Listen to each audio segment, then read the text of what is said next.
morning. It's nice to see you this morning. Sue, how are you? Good, good. We are there, right? Almost, just a few more days. Yes. But thank you so much for joining us this morning. Just quickly, I'd like to start off by recognizing our sponsors of our legislative program and partners. Clearwater, the City of Clearwater, Clearwater Gas, Duke Energy, Hillward Henderson, Morton Plant Hospital, and Charter Spectrum. We could not do this without your support, so thank you so much for partnering with us to continue our good work at the legislature with the help of Anita and her team. So with that, Anita, I'll let you get started on this week's update. Sure. So today is day 60. Technically supposed to be the very last day of the legislative session. However, the budget negotiations between the two chambers took a little bit longer than had previously been expected. The budget did not get onto the members' desks until yesterday afternoon, just before 2 o'clock. The legislature has a mandatory 72-hour cooling off period between when the budget hits the members' desks and when they're allowed to vote on it. So very likely today, the legislature will debate, ask questions on the budget, prepare it for a vote.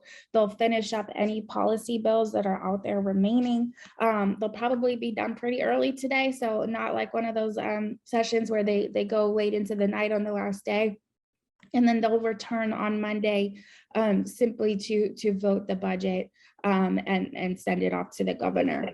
You know, a little bit of an extension here, but you know, certainly something that we had been expecting earlier this week when we heard that budget negotiations had slowed down quite a bit. We are going to have another budget over $100 billion. So a lot of good in there for our community. Clearwater is getting a pretty significant amount of stormwater mitigation, resiliency funding, for special projects that the city requested. The Clearwater Marine Aquarium is going to be receiving $3 million for their manatee rehabilitation exhibit. Pinellas County, specific to the north side of the county, received almost $10 million for stormwater improvements. So that's great for our community as well. Pinellas County Schools will be receiving $5 million for a leadership and professional development center. That's going to be great for our region, for helping our teachers. And then a couple of big ticket items. Of course, we've got the $50 million in there for Visit Florida. And then a pretty significant amount of funding towards affordable housing, just over $362 million that'll be going towards those efforts. And the legislature actually added, on top of the trust funds that you know we typically see towards affordable housing, the legislature actually added $25 million in general revenue to help with affordable housing efforts. So just a couple of quick highlights. We'll be putting, of course, together a very comprehensive update for you all of just about, you know, everything that's in the budget that's going to impact y'all. Like I said, the legislature does not have a ton of policy bills still to pass. They have already passed a good portion of their bills. It is a little bit lighter of a policy year than we've seen in the past because of redistricting and because of the elections coming up. Just a quick rundown of some of the bills that have passed both chambers and will be sent to the governor. Regulation of smoking on public beaches has passed. Our Visit Florida extension passed, so that's going to be a 5-year extension of Visit Florida. The Local Business Protection Act, that's the bill that would allow businesses to have to be able to address local ordinances that have impacted their profits greater than 15%. Local tax referenda requirements, that's going to make those referendums be held at general elections. Back to affordable housing, the legislature's passed bills that would give flexibility for residential projects that include affordable housing to be done on sites that are zoned for commercial use. The legislature did pass, and this was a priority of the governor's, a big law enforcement recruitment package, so trying to bring more law enforcement officers to Florida. there was a last minute amendment made to that bill before it passed both chambers that grants sheriffs the flexibility to move their budgets around after they've been approved by the Board of County Commissioners. Right now, they have to go back to the county commission every time they need to make some adjustments to their budget. So that amendment is going to give them a lot of flexibility and hopefully will be helpful to our sheriff's offices. Financial literacy in public schools.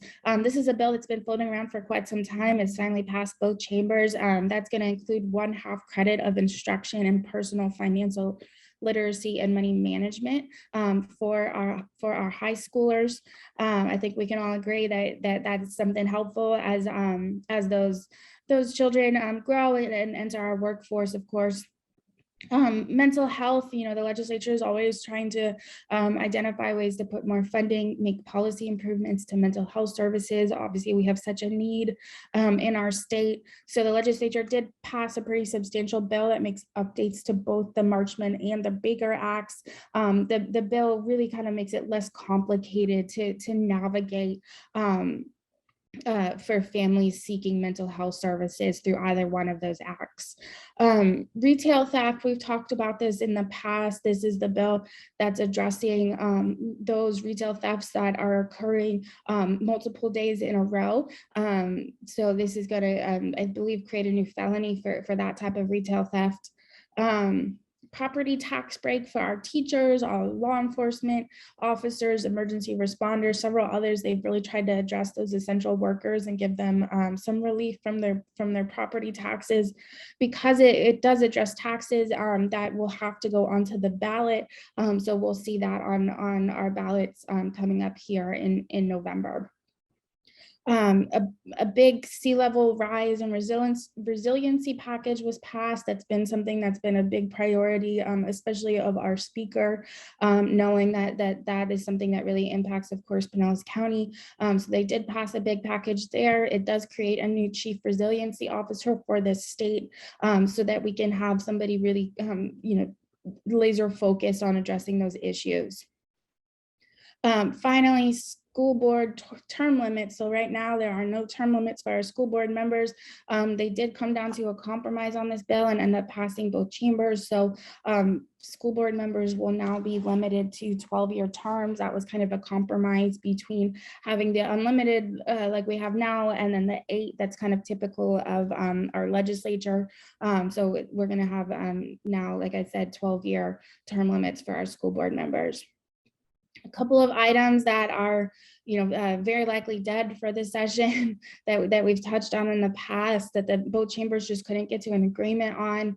Telehealth, we had been looking for an extension of telehealth to include more prescribing of controlled substances, particularly for our mental health population. However, the two chambers couldn't agree on including an audio only component.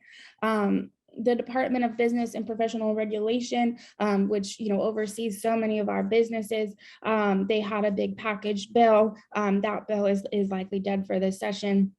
Another bill that was a bit controversial with our local governments that addressed transportation projects is very likely dead. And then the last one that is kind of a big win for the business community is a bill that addresses consumer data privacy. There was a lot of concerns from the businesses about a new right to sue that was included in that bill, and it's now officially dead for the legislative session as well. So we'll probably, like I said, have a little bit more action this morning. I do think they'll wrap up here pretty soon, and it's been a quick 60 days, and we're just about done. So would be glad to answer any questions that you all might have. Well, thank you, Anita. As always, thank you for that very thorough update. And I know you're very busy and things are moving a little faster than normal right now. So I don't want to keep you long, but for our audience, if you have any questions for Anita, feel free to use the Q&A function or the chat function. Otherwise, Anita, you're almost there, right? I mean, almost there. No, we talked about it yesterday. Almost there. Let's get through that budget session and we'll be there. So get through the next day or so and then the budget session, and then we'll be home free and you're able to come home and take a little break, I think. So I don't see any questions or concerns or, any remarks. So thank you, Anita, for your time. I will let you get back to what I know is a very busy day for you as things wrap up. Again, thank you to our sponsors and partners. And certainly, Anita, thank you to you and your team and all that you do to represent the business community and amplify Clearwater at the legislature. Have a great Friday.